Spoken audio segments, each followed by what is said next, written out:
Bonsoir à tous, merci d'être avec nous pour ce rendez-vous d'information francophone sur Al-Oula à la une ce dimanche. Sur hautes instructions royales, les équipes de la Fondation Mohamed V pour la solidarité s'activent sur les provinces les plus touchées par le froid. L'opération Grand Froid Hiver 2018 prend place dans plusieurs régions. Reportage à El Haouza.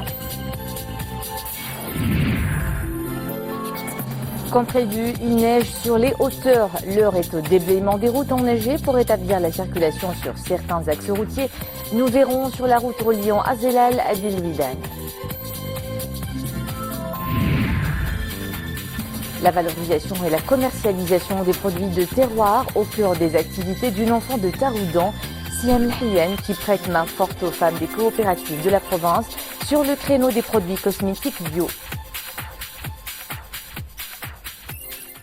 Mais d'abord, ce rappel de l'entretien téléphonique entre Sa Majesté le roi Mohamed VI avec le président élu de la République du Libéria, George Weah, lundi dernier. Au cours de cet entretien, le souverain a réitéré ses vives félicitations à M. Weah pour son élection à la magistrature suprême de son pays.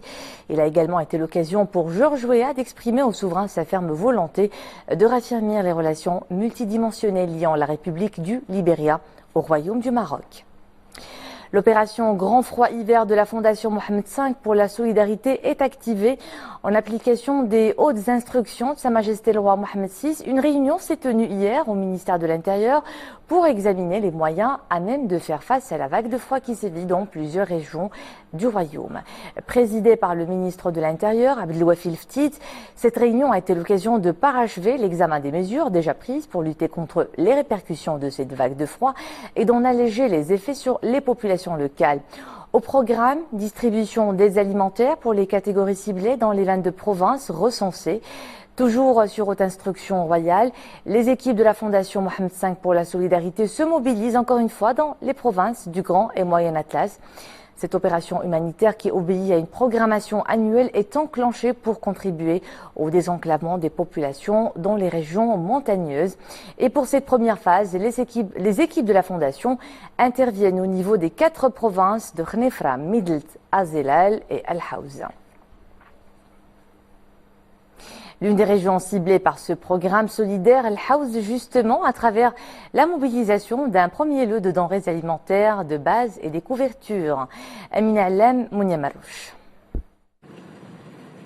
Au pied des sommets enneigés, les chemins serpentent un relief particulièrement rocailleux. Ici, sévit une vague de froid glacial accompagnée de fortes chutes de neige. Et les douars enclavés sont les premiers à en pâtir. Les équipes de la Fondation Mohamed V pour la solidarité s'activent pour leur venir en aide. Ces denrées alimentaires sont les bienvenues, surtout dans ce contexte du grand froid et d'enclavement. En hiver, nous souffrons énormément et nous avons du mal à accéder aux ressources alimentaires. Les paniers sont composés de farine, sucre, huile et surtout des couvertures. Pour cette première phase de l'opération Grand Froid 2018, les équipes de la Fondation interviendront au niveau de 4 provinces, Khnefra, Midelt, Azelal et El Haouz. Plusieurs douars vont bénéficier d'assistantes sociales. Nous sommes présents au niveau de Sifadma. Nous avons mis en place 3 points de distribution. 600 familles ont bénéficié de cette opération.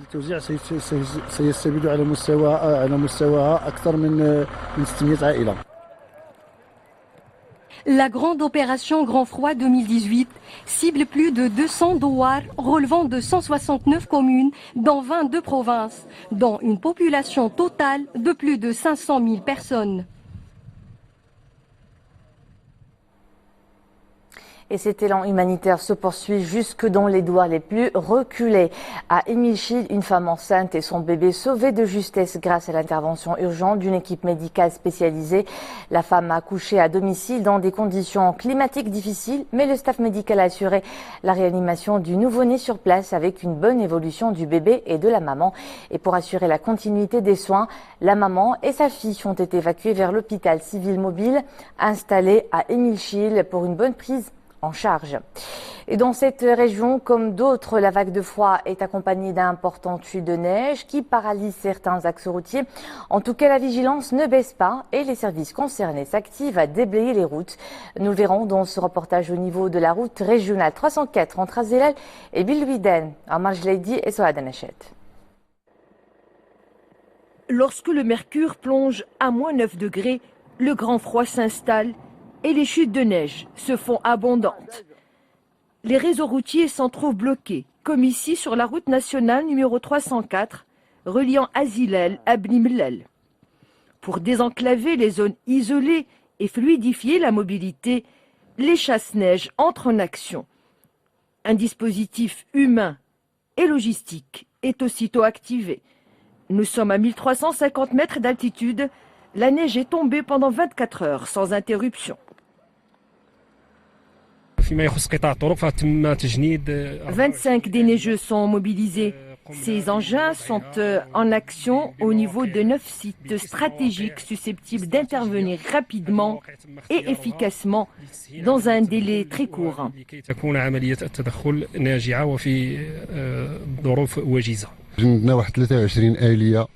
Les chasse-neige sont à l'œuvre au niveau de différents axes routiers afin de désenclaver les zones isolées par les fortes chutes de neige.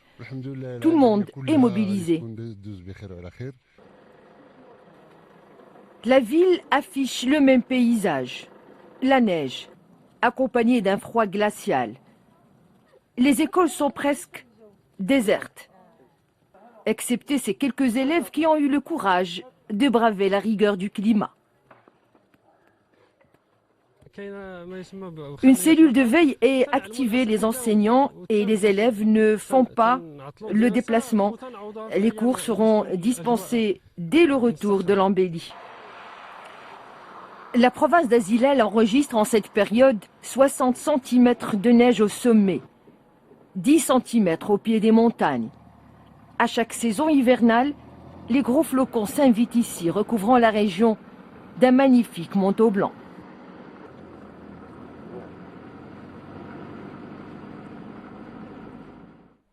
Et nous enchaînons justement avec ces prévisions météo.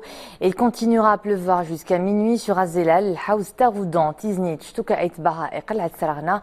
Et demain jusqu'à 15h à Kenitra, Larache, Fchaoun, Ouazen, Taounet, Sidi Qassem, Rabat et Salé, avec des rafales de vent qui souffleront jusqu'à 60 et 80 km/h dans certaines provinces du Souss, du Sud, du Nord, du Centre et sur les côtes atlantiques.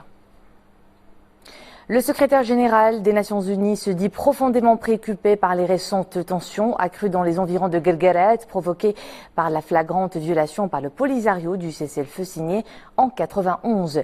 Dans un communiqué, le porte-parole d'Antonio Guterres souligne que le retrait des éléments du Front Polisario de Guelgueret en avril 2017, ainsi que le retrait antérieur des éléments marocains de la région, ont été essentiels pour créer un environnement propice à la reprise du dialogue sous les auspices de son envoyé personnel Horst Kohler. Dans ce contexte, le secrétaire général appelle à faire preuve de la plus grande retenue et à éviter l'escalade des tensions, soulignant que le transport civil et commercial ne doit pas être entravé et qu'aucune mesure ne doit être prise qui pourrait constituer un changement au statu quo de la zone tampon. Et de son côté, l'ambassadeur représentant permanent du Royaume auprès des Nations Unies à New York a pris note avec appréciation du communiqué du secrétaire général des Nations Unies sur les récentes provocations du Polisario à Guelgueret au Sahara marocain. Omar Hilal affirme que le secrétaire général partage pleinement la profonde préoccupation du Maroc à ce sujet. Souad Anachet. Omar Hilal a confié que le Maroc a entrepris des démarches à tous les niveaux dès l'apparition des premiers éléments du Polisario dans la zone tampon de Guelgueret le 3 janvier. Et d'ajouter qu'après avoir bloqué les participants du rallye Sahara Desert Challenge, ils ont été obligés de quitter les lieux sur ordre de la MINURSO. Selon l'ambassadeur permanent du Maroc auprès des Nations Unies, le Maroc est revenu vendredi à la charge auprès des plus hauts fonctionnaires du secrétariat de l'ONU et saisit les 15 membres du Conseil de sécurité pour les alerter sur la gravité du déploiement de nouveaux éléments armés du Polisario à Guelgueret vendredi matin et des menaces de ce dernier de bloquer le passage ce lundi 8 janvier du rallye Africa Eco Race. Il a appelé tous ses interlocuteurs à assumer fermement et promptement leurs responsabilités en exigeant le départ immédiat et inconditionnel du Polisario de la zone de Guerguerat. L'ambassadeur du Maroc a souligné que le Royaume condamne vigoureusement ces actes de provocation répétitive de Polisario qui violent les accords militaires, mettent en péril le cessez-le-feu en place depuis 1991 et menacent dangereusement la sécurité et la stabilité dans la région. Ces agissements irresponsables du Polisario constituent un défi à la communauté internationale et un affront au secrétaire général et au Conseil de sécurité. L'ambassadeur considère que le communiqué du secrétaire général est aussi clair que fort dans son injonction au Polisario pour ne pas entraver d'aucune manière la liberté de circulation civile et commerciale, ce qui constitue un rejet ferme et catégorique des provocations du Polisario et de ses entraves à la libre circulation dans la zone tampon de Guerguerat. Bien plus, pour M. Hillel, le secrétaire général a adressé un message direct et ferme au Polisario en déclarant qu'aucune action qui serait de nature à changer le statu quo de la zone tampon ne devrait être entreprise.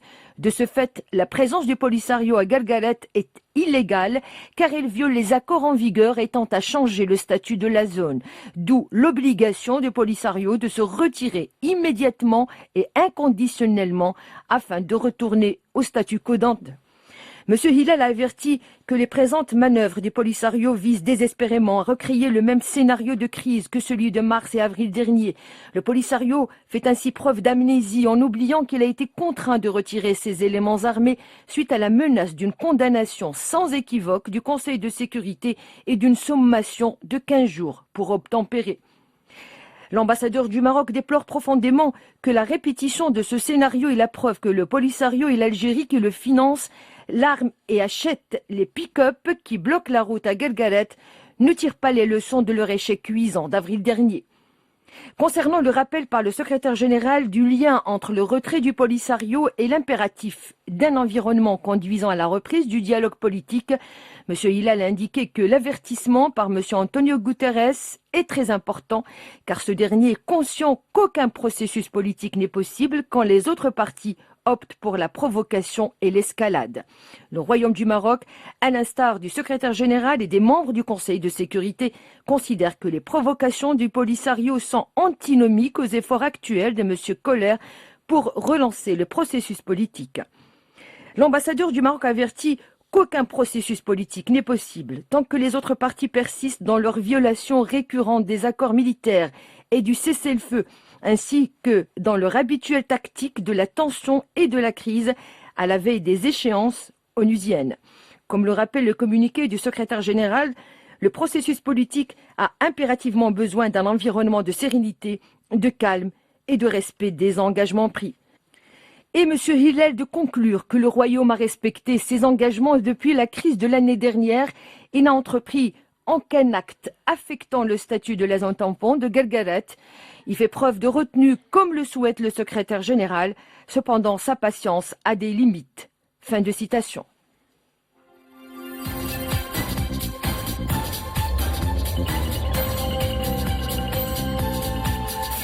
Dans le reste de l'actualité, de nouveaux raids meurtriers sur la Ghouta orientale menés par les forces gouvernementales syriennes. Bilan 17 tués et 35 autres blessés. C'est le chaos à Hamouria notamment depuis plusieurs jours. Le régime tente de briser le siège de sa seule base militaire dans la Ghouta orientale. Cette région à l'est de Damas assiégée depuis 2013 est le théâtre d'une grave crise humanitaire et de sanglants raids aériens de l'armée de Bachar al-Assad. Nouveau signe du dégel dans la péninsule coréenne, Séoul désigne sa délégation qui prendra part au dialogue avec Pyongyang mardi dans le village frontalier Panmunjom où fut signé le cessez-le-feu de la guerre de Corée. Ces discussions sont les premières du genre depuis 2 ans, 2 années de dégradation du climat sur la péninsule au cours desquelles la Corée du Nord a mené 3 essais nucléaires et multiplié les essais de missiles. Les drames des migrants se suivent en Méditerranée. Hier encore, au moins 25 personnes sont mortes noyées au large de la Libye dans le naufrage d'une embarcation transportant 150 personnes. Et sur les côtes italiennes, les gardes-côtes ont secouru 85 autres migrants, eux aussi en provenance de Libye. Tous ont quitté ce pays pour tenter de gagner les côtes européennes dans des conditions extrêmement difficiles. 32 disparus dans une collision entre un pétrolier et un bateau de fret à environ 300 km à l'est de l'embouchure du fleuve Yangtze, à l'est de la Chine.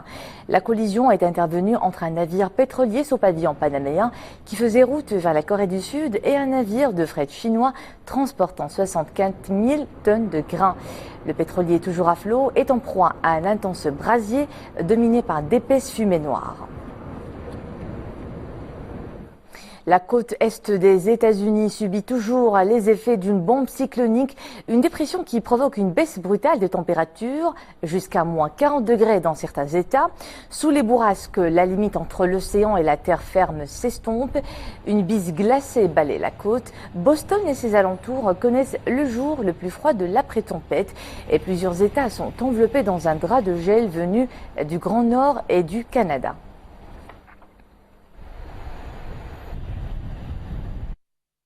Et en raison de ces intempéries, les vols de la rame reliant Casablanca et New York connaissent des perturbations. Les passagers sont appelés à se renseigner. En raison de ces mauvaises conditions climatiques et suite à l'alerte des autorités aéroportuaires de cette ville, les vols de l'ensemble des compagnies aériennes connaîtront d'importantes perturbations. La Royal Air Maroc a dû annuler ou reprogrammer quelques vols reliant Casablanca et New York dans les deux sens. Vous êtes invité donc à vous renseigner. Vous pouvez vous attendre aussi à un encombrement et à de longues files d'attente à l'arrivée au niveau de l'aéroport JF Kennedy.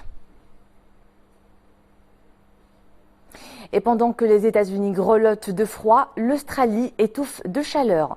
Sydney vit son jour le plus chaud depuis 1939. La ville australienne suffoque avec des températures atteignant plus de 47 degrés à certains endroits. Des températures élevées, un temps sec et des vents forts qui ont déclenché 50 incendies. Les flammes ont ravagé les États de Victoria et d'Australie méridionale. Environ 400 maisons ont été privées d'électricité dans l'État de Victoria.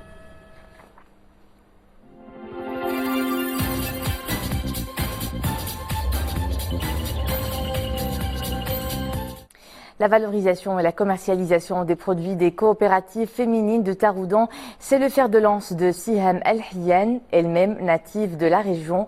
Elle se consacre à cette filière après des études de marketing avec l'ambition d'accompagner les femmes de la région dans la valorisation de leurs produits de terroir, véritable alternative à la précarité.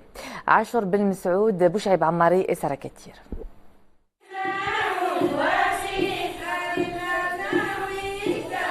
Malgré son jeune âge, Siham El-Hiyan est une femme d'affaires aguerrie. Native de Mnizla dans la province de Taroudant, elle a quitté sa région pour faire des études de marketing. Mais de retour au pays, elle s'est assignée comme mission celle de commercialiser les produits du terroir pour de meilleures retombées sur la population locale.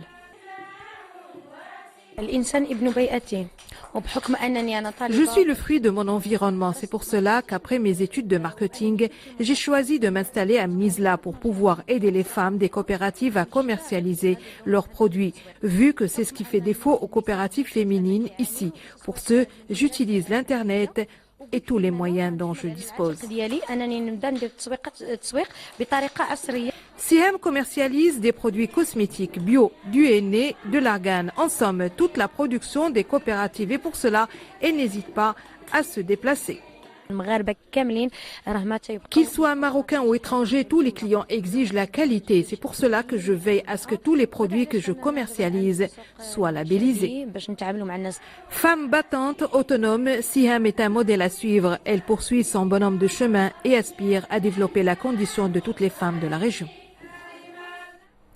La magie du désert marocain, cette vie des touristes toujours plus nombreux grâce à des dunes immenses et de vastes oasis.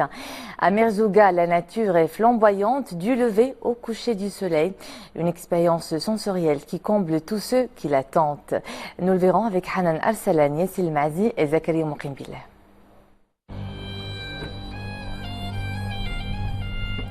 Au milieu des dunes, des touristes venus des quatre coins du monde prennent part à une randonnée à dos de chameau. Ils veulent profiter des paysages sublimes du désert, à l'heure du coucher du soleil. Une distraction et une expérience unique. Merzouga a tout pour plaire. Un décor pittoresque, la quiétude du lieu et son caractère naturel exceptionnel.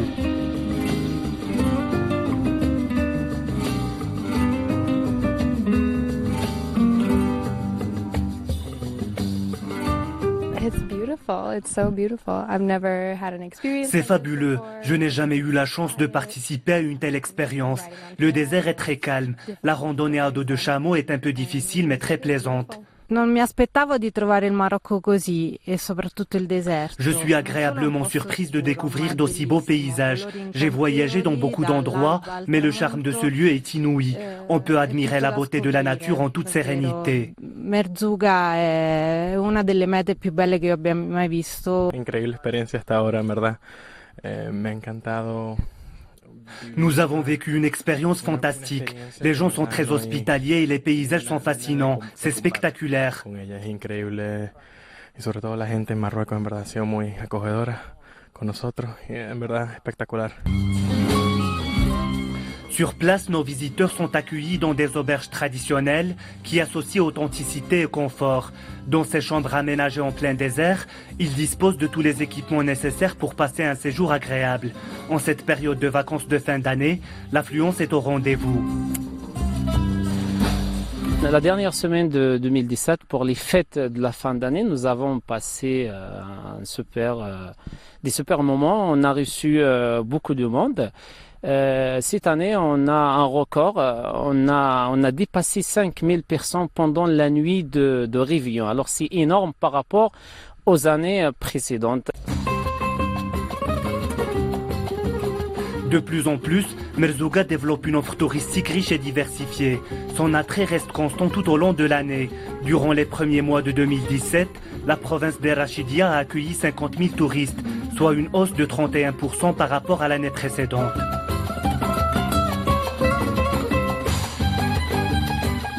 Sur ces images de la nature, on se quitte à 20h30. L'information est de retour avec Mrim Laofir. Au plaisir de vous retrouver demain.